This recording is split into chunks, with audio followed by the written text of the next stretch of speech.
When you are in a great place sexually with yourself, with your partner, everything in life feels lighter and easier and more joyful and more playful.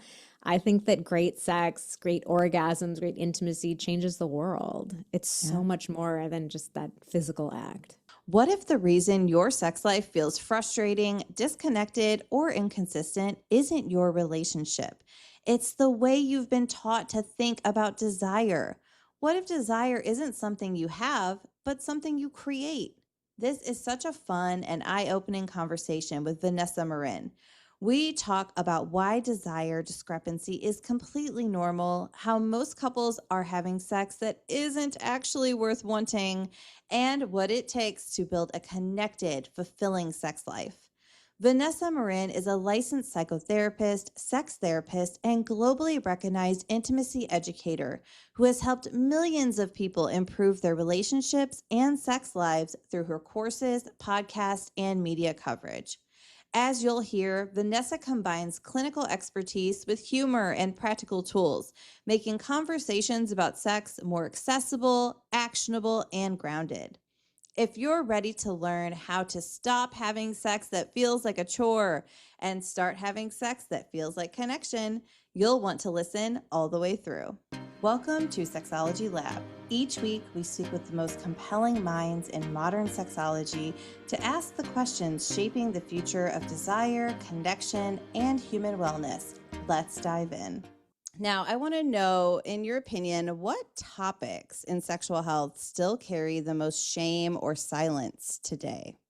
First answer that came to mind was butt stuff and straight guys. Man, I really wish that we could just get over it. It's so sad to me. And I really appreciate Xander being willing to talk openly about enjoying butt stuff as a very straight dude, just normalizing. Feeling sensation in a part of your body does not dictate your orientation. It just means you have nerve endings there. Nerve endings feel good. I'm seeing progress, slow progress. I wish it was a lot faster, and it still feels like the vast majority of straight men are just, it feels so taboo to go there. And definitely kinks too. I mean, there's more curiosity about kink, especially, the whole 50 Shades of Grey phenomenon that was very problematic in a lot of ways. And now a lot of the romantasy books that we're seeing, there's some elements of it there too. There's a lot of taboo around liking things that are even slightly seen as outside of the norm.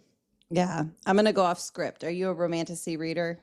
I am. Okay. So I started a couple of years ago. My girlfriend was reading the ACOTAR series and she's like, you have to read this. And I was like, I don't know. I'm not really into that. But I was getting so curious. So many other people were reading it. And I was like, okay, this is just a professional obligation at this point. I'm just going to read these dumb books because everybody's asking me about them. And then I got, a couple hundred pages into the first one. Oh, shit. I'm totally hooked on this. So I had a lot of fun reading the ACOTAR series. I've now read everything that Sarah J. Maas has written. I haven't found another author that I like as much as her. And I definitely do have issues with the sex that's in a lot of those books. But I was just so surprised at how much those books transport me. And I'm not even a big fantasy person, but just going into that world, how much they turned me on, how exciting they were. I was really shocked. So I'm excited that it's having a moment. I'm excited that it's becoming normalized, that women are reading these books openly the ways that, we were reading 50 Shades of Grey openly. I really like that. And I like that it's opening up more conversations with partners too. So I'm a big fan. Yeah. Oh, I love it. I love the ACOTAR series. I'm about to finish Throne of Glass. I liked Throne of Glass better. It's so good. It was not as spicy, but what an incredible series. Oh, it's amazing. And then I have the first Crescent City book on my shelf for when I finish Throne of Glass. I'm getting into it. My friend with Throne of Glass, she's after I read ACOTAR, she said, "Okay, I need you to read this next series. You're going to hate the first 4 books." They're really bad. But by the 5th book, you will understand. And I said, absolutely not. I'm not reading 4 multi-100-page books that I'm going to hate. if you are my friend, you will trust me. And so I did. And of course, I totally loved it. So now that's what I tell everybody else. You will hate it, but then you will love it. It will all make sense. Yeah, that's like the exact conversation I had with my sister because she loves ACOTAR. And I was like, just read the first couple books. And it might be a little rough, but it's worth it. The juice is worth the squeeze. It absolutely is. Even without very many sexy scenes in that either. Right. Oh, I love it. I want to know, how do you handle critics or negative feedback from people who disagree with your work? So I love a healthy debate. I learn so much from our community, and it's really important to me to have a learner's mind, a beginner's mind. I am always learning new things. I'm always learning new perspectives. I think that if you're not changing your mind, you're not learning enough. So I come at it from that perspective. And also from this perspective of just an incredibly deep respect for the diversity of human experience. And this can be a really hard thing to navigate on social media because you can't talk about nuance. You can't give all the caveats and all the context for 5 minutes before you then get to your weird sex position reel. I do appreciate that we're all so unique and so different. I don't think there's ever going to be one piece of advice that works for every single person on the planet. So that, that really drives me and motivates me. I will be honest, though, that sometimes the criticism, it gets to you. I'm a human. I've got, I have feelings that get hurt sometimes. Yeah, too. of course. The barometer that I use to judge, or the litmus test that I use to judge it, is I try to look at the person's intention behind sharing the feedback. If they're coming at it from a respectful place of, hey, I respect what you're saying, I disagree with it, here's why, just offering another perspective. I love those kinds of messages. Yeah. But if somebody is coming from a place of disrespect, if they're just trying to name call or put us down, make us feel bad about ourselves, then that I chalk up to that person has something else going on with themselves. It's really not at all about me. They're just projecting that onto me. So I let that stuff go. So it's really all about the intention behind the feedback for me. So what do you think about the recent surge of heated debates and rivalries happening in the sexual health space? I think healthy debate is really important. We should disagree. We should offer different perspectives. And because humans are so unique, we need different kinds of clinicians and therapists and educators to have different approaches. As long as we're all coming at it from a place of respect for each other, respect for the diversity of human experience, I'm all for people debating things. But, I've definitely seen debates that have gone off the rails and have crossed lines into, not having that essential foundation of respect. And I think those are challenging. I also just come back to the idea that you're never going to change someone's mind by shaming them or by criticizing them. If we really want to change someone's mind, we have to meet them where they are. We have to see them. We have to validate their experience and their lived reality. We have to find some shred of commonality, to connect with. Personally, I'm just not interested. I have very strongly held opinions and values and perspectives. What's that saying? Like strong opinions loosely held, something like that, where it's like, I'm, willing to change my mind, but I'm not interested in getting into a debate where our essential humanity is ignored. Very well said. All right. Now I'm curious, what do your families think about your work? Have they been supportive? Do they watch your work? Tell me all the details.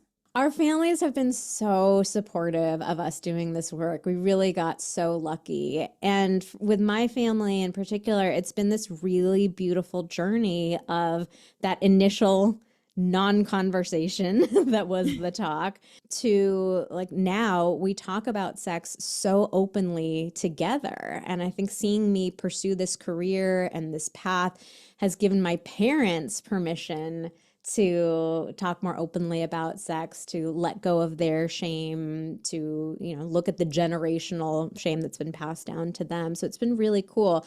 My parents have our guides They've given love feedback. That. Ooh. Yes. I remember I sent our sex position guide to my mom, and she sent back a few days later, like, the guide is so wonderful. I love the illustrations. The instructions are very clear. Dad and I have already tried 3 positions, and we're putting the rest of them on our list. And I was like, I'm so proud of you. And I'm also just dying that this is a conversation I'm having with my mom, who couldn't even say the word sex. I love that it's contributed to this healing. Even my grandma will talk about sex with me. She's so supportive. Xander's grandma sadly just passed a couple of weeks ago, but she bought our book. She showed everybody in her retirement community the book. She read it cover to cover. I just feel so touched and honored that they are so supportive. It definitely is embarrassing sometimes when I know they just saw a reel where we talked about something embarrassing that happened in our sex life, but just the progress that we've made and the ways that sex can be talked about so joyfully, it makes it all worth it. Oh, I love that so much. And I'm a big believer that like our children are here to help us grow as people. And it sounds like that's who you are all for your parents and grandparents. Yeah. Like you taught them things, you helped them learn and grow and made their lives better. Like that's incredible. It's such an honor. Yeah, it's really fun. And it makes for some very funny dinner table conversations. That's for sure. I bet. I know, looking back at your younger self, like, did you ever imagine that, like, you'd be having those conversations with your parents and grandparents? Absolutely not. Absolutely not. Yeah, both of my parents came from really conservative backgrounds. And yeah, the idea that they would be talking openly about sex was just unfathomable. Yeah, absolutely unfathomable. There's been so much trauma throughout the generations, because of that shame, because of the lack of communication. It's really great to see that trauma starting to be healed. Yeah. Oh, definitely. All right. So I want to know what has been the most meaningful part of this work for you personally. I'm just a helper at heart. So anytime that I get a DM from somebody saying that we've made an impact on their life, it never gets old. I mean, we have a database that we've compiled of thousands of testimonials and sweet emails and DMs. And I can honestly say it never, ever gets old. Even if it's something as simple as you helped me open up a conversation with my partner, or I had the best sex last night because of you. Like it's so amazing. It's truly amazing. So even though our community is so big, it's just that the individual impact that you get to have is so special. Yeah, it's incredible. Like you're changing lives every single day. And I truly believe, I think one of the biggest mistakes that most people make is we think of sex as just this physical act. It's just putting body parts in and on other body parts. And it's so much more than that. When you are in a great place sexually with yourself, with your partner, everything in life feels lighter and easier and more joyful and more playful. I think that great sex, great orgasms, great intimacy changes the world. It's so much more than just that physical act. Oh, there's a quote right there. It changes the world. I love it. All right. Now, I do want to flip it and ask you, what's the hardest part about doing all this work publicly? I think the hardest part for me is on social media, trying to navigate the nuance that comes up. There's just not space for nuance on socials. And we really try our best to point things out and to be sensitive and empathetic. But I think humans are validation machines. We want to feel validated. We want to feel seen. And if there's even something that's small that feels slightly off from what our experience is, a lot of us are very quick to get defensive about it. Yeah. And so I make a joke sometimes that, like, I can put up a reel that says, I like blue. And we'll get a million DMs of people saying, well, what about red?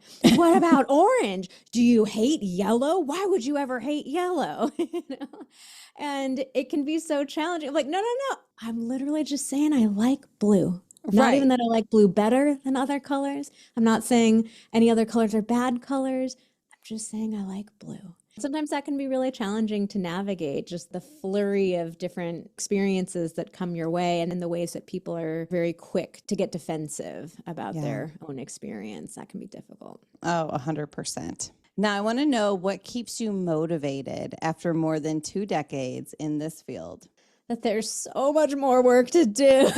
Yes. There's so much more work to do. I know, Xander and I like to joke, like, our dream would be to put ourselves out of business. Yeah. How cool would it be to live in a world where it is just not needed? We actually lived for a few years in Berlin, and in America, we think of Germans as very uptight and formal in a lot of ways, but they're very open about their sexuality. And so when I would tell people what I do, the most common response from German people is, why? Why do you need that? And I was like, oh, I would love to get this reaction in the US. Why do you even need that? So yeah, I get really motivated and fired up by how much more work there is to do. And a lot of times it's just hearing individual stories too. For me in particular, I have a real soft spot for women who are not enjoying sex and forcing themselves to do it out of duty or obligation or being pressured into doing it by their partner. So recognizing like there are so many women that I can still impact and help them realize like sex gets to be for you. Sex gets to be pleasurable and joyful and enjoyable and satisfying for you too. And there are just still millions of women who need to learn that lesson. So I'm going to keep doing that. You will not be able to pry me away. I'll be 80 years old on Instagram, still making a fool out of myself. If it's still around at that, whatever the new platform will be. Yeah. Yeah, that's incredible. And I mean, it's so needed. And you know, there's always going to be something new that like we have to adapt and help people understand better. And it's ever changing. You mentioned Berlin. Sexual Health Alliance actually does a study abroad program with Dr. Justin Lehmiller in Berlin. I love it. Yeah, because it's such an interesting sexual landscape there. So absolutely. Cool. Yeah. The ways that sex is just integrated into daily life, into the music scene, the art scene. It's fascinating. It was so much fun to be there. Yeah. Are you curious about sexology? Do you want to further integrate sexology into your work or your life? Well, friends, then we've got something just for you. It's called the Sexology Practice Guide, and it walks you through the ways this shows up in your work, in your life, and guides you through working within your scope, incorporating intimacy and sexual health into your work without starting over. Download this short, practical guide at sexologylab.com/guide. That's sexologylab.com/guide. And while you're here, make sure to subscribe and share. And now, back to the show. All right. I know we're about to wrap things up, and I want to do a lightning round with you. All right. So, first lightning round question. If you had to name just one book that changed your life, what would it be? Come As You Are. I mean, it's such a classic. And I read it later in my career, but the way that Emily Nagoski is just able to break concepts down in such a clear, easily understandable way, the empathy that she approaches everything with, it was life-changing for me. It was really one of the major inspirations for me in wanting to write a book too. Oh, I love that. I think a lot of people would agree with you. I mean, it was really, I think, trailblazing in our field. Absolutely. It really felt like one of the very first books that was just written for the average person, that the average person could get and understand. Yeah, 100%. All right, next question. What's a sexy place you'd love to travel to? We are going next month to the Seychelles, which feels very sexy to me. I'm very excited about that. Ooh. Some island vibes. Yes. Oh, I love island vibes. And I feel like a lot of places could be sexy with the right person. Yes, absolutely. Next question. What is your favorite way to relax? Oh, okay. To be really honest with you, it's watching Bravo reality TV. I want to say something more intelligent. No. Better. And Xander's always making fun of me. Like, how do you find this relaxing? They're just yelling at each other. This is so dumb. But there's something about it that I can really turn my brain off and just be. But my better answer is also taking my dogs on a walk. I love just being out in nature and being with them, seeing the way that they just experience the world. It's very cute. Yeah. But there's no shame here. You relax how you relax. You be yourself. I don't like using the phrase guilty pleasure. I'm like, pleasure should never be guilty. I think too, a lot of people have trouble relaxing and like actually enjoying themselves, especially women tend to like feel like they always have to be doing something. They can't just relax and enjoy TV for a while. It's like, oh, but I should be doing the laundry or I should be doing the dishes. Enjoy it. Sometimes enjoy it. It's so fun sometimes. Yes, 100%. All right. Now, what is one thing people would be surprised to learn about you? I am actually a very private person. Despite putting the most intimate details of my sex life on the internet for millions of people, I am very private about other aspects of my life. So like one example is we always get asked to give a house tour of our house. People will see something in the background. We film most of our content in our house and they'll say, oh, your couch is so great. Can I see the rest of your living room? No way in hell. You cannot pay me enough money to put a house tour on the internet. No one will ever see my house unless they come to it. I realize it's such a funny contradiction, but aren't we all? Yes, weird little walking contradictions. I'll put myself in a weird sex position before I'll show somebody what my living room actually looks like. Hey, but that's healthy. You know your boundaries, okay? What you're okay with, what you're not okay with. Yep. I love that answer.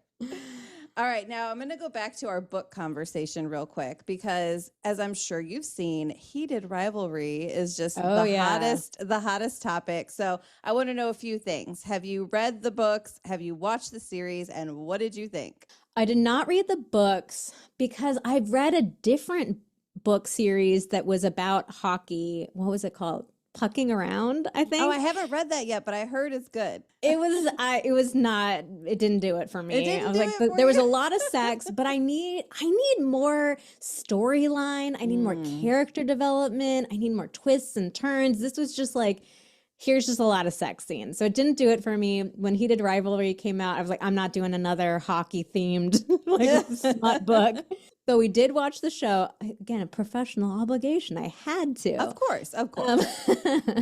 And I did not like the first couple of episodes at all. It went into it too fast for me. I wanted to get to know them better. I love a slow burn. I love the tension built up. So I wanted more of that. I remember I actually posted on our Instagram story. I was like, you guys are all telling me to watch this show. I just finished the first episode and I hate it. It's terrible. Why does everybody like the show? What am I missing?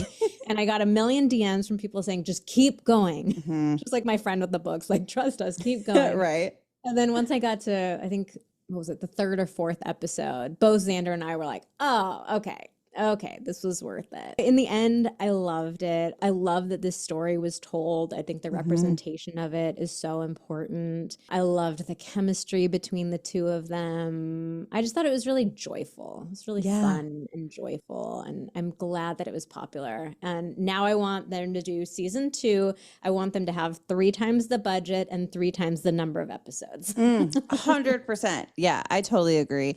I am glad I read the first 2 books. I haven't read the other ones because it's like a whole long series. Yeah, it's huge, right? Yeah, it is huge. I'm glad I read the books because then I knew the show was going to be amazing. Yeah, a lot of people said the books are, I think the first episode of the show is like one entire book crammed into an episode. So I think I probably would like the books better, just having more of the backstory and the tension and all that. Yeah, definitely. The whole Scott and Kip storyline is a whole book by itself, and it was crammed into that one episode. One book I just read, and it's actually, I got an ARC for it. It's getting released next week. It's called Highland Hideaway by Lily Gold. It's a Why Choose rom-com. And so it was really good. So when that comes out, I'll keep my eye out. If you like that genre.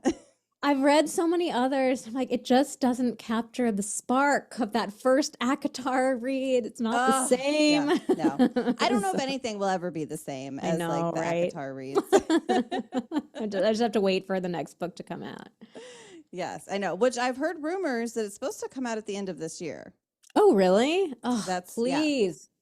Please, can she just write faster? I know, right? Come on. We're all waiting here. Okay. My last question for you, Vanessa. If you could leave one message for the next generation about sexual health, what would it be and why does it matter right now?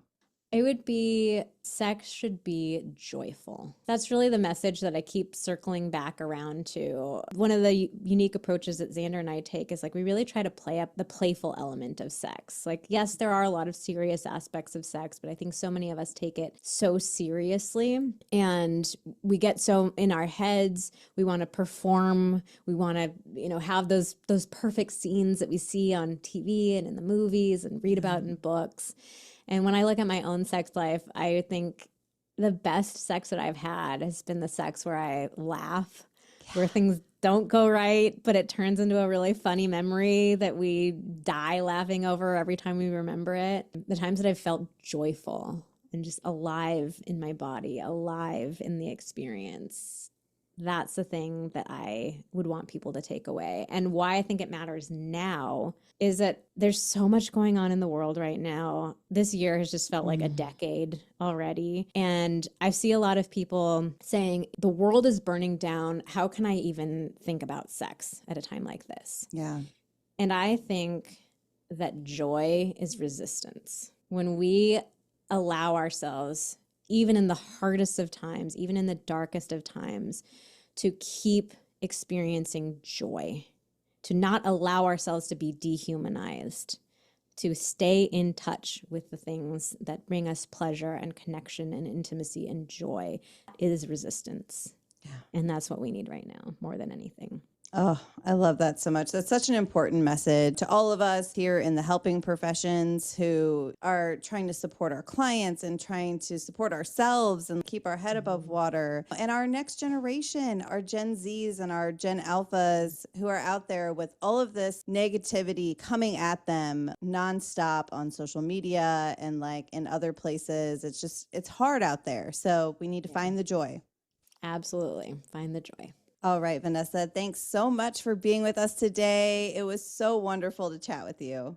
Thank you so much for having me. This was such a fun interview. It's really, usually I'm talking to a podcast host who's like blushing as they're asking the questions. So it's really fun to get to talk to somebody who's just in it already and has so many good questions. I really had a great time. Oh, thanks so much. Yep, this is our jam. We will talk about sex all day long.